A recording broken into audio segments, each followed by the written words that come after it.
You have been at this for months, maybe longer. You know the teaching. You have done the practice, the imaginal acts, the revision, the nightly work in the state akin to sleep, the inner conversation you have been carefully tending. You understand, intellectually, every word of what I have taught, and the desire is still not here. And somewhere in the gap, between the practice and the result, a specific conclusion has been forming. Not that you doubt the law. You have seen enough to know the law is real. What you doubt is something more personal, more uncomfortable. That perhaps there is something in you specifically, some hidden resistance, some unexamined block that the law cannot quite reach. I want to address that conclusion tonight. Not gently, precisely, because the reason for the delay is not what you think it is. It is not bad luck. It is not the wrong technique. It is not insufficient faith or imperfect practice. And it has nothing to do with the desire itself. It is a single belief you are carrying that is contradicting the assumption you think you have planted. Tonight I am going to show you exactly where it is, how to find it, and what to do with it. Stay with me. Here is the thing about specific desires, the wealth, the relationship, the health, the opportunity, that most people practicing this teaching never fully grasp. The specific desire is not the deepest assumption in play.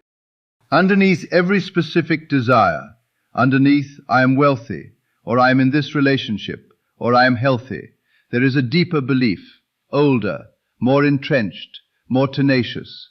A belief not about what you have, but about who you are, the identity, the foundational, often unexamined conviction about the kind of person you are, and what the kind of person you are naturally receives. And this foundational assumption is always running, not sometimes, always, in the background, beneath the specific desire practice, quietly, continuously, generating the world that is consistent with it. You can assume you will be wealthy, while simultaneously assuming you are someone who struggles. Both are running, but they are not equal in their authority over the subconscious. The deeper belief, the one about who you are, is older and has been confirmed by more evidence over more years than any specific desire assumption planted in the last few months. It has the weight of a lifetime behind it. The new assumption has the weight of weeks.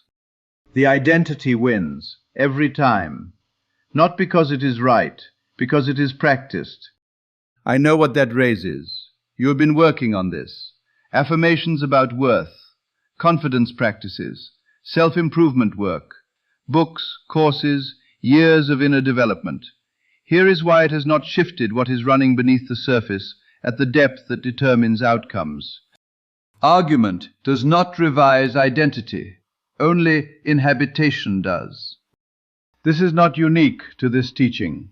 Cognitive behavioral therapy identifies what it calls core beliefs, deeply held convictions about the self that operate beneath conscious awareness and silently determine behavior and outcomes.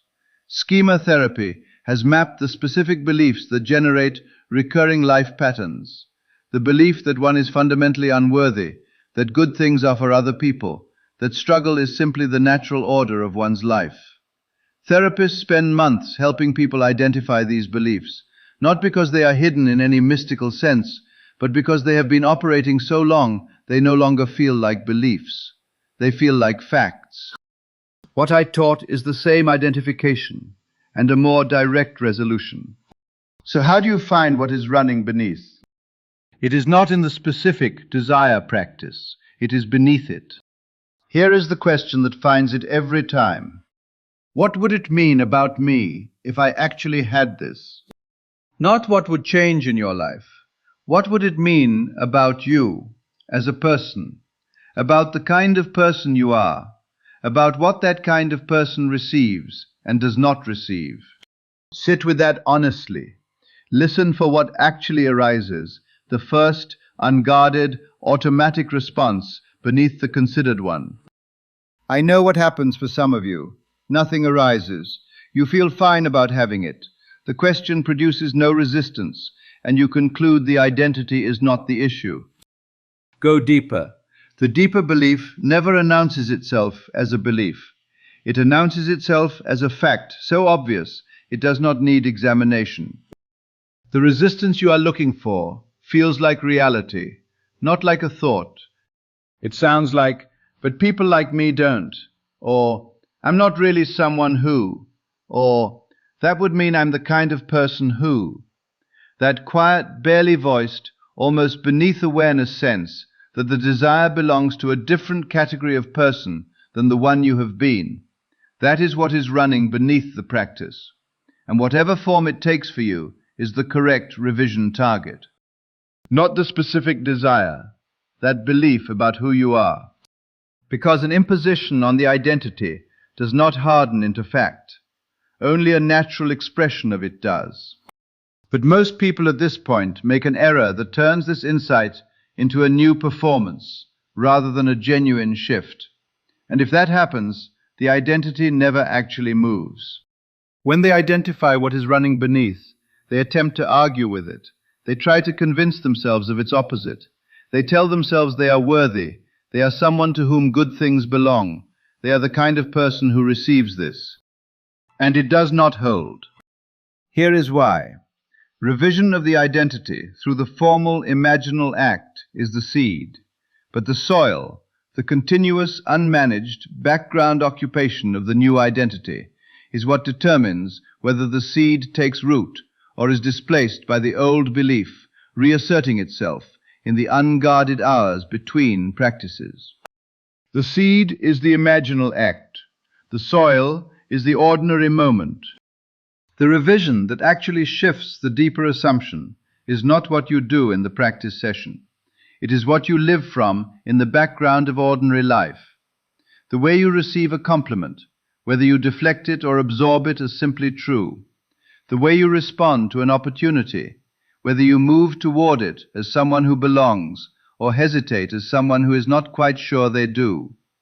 The ease or difficulty with which you allow good things to arrive without immediately constructing a reason they will not last. Those moments are the revision, not the formal practice. Argument does not revise identity, only inhabitation does. An inhabitation is not a technique you perform. It is a position you occupy in the moments between sessions, in the automatic background of your thinking, until the new identity is more familiar than the old one. Here is the sequence, in the order it must follow.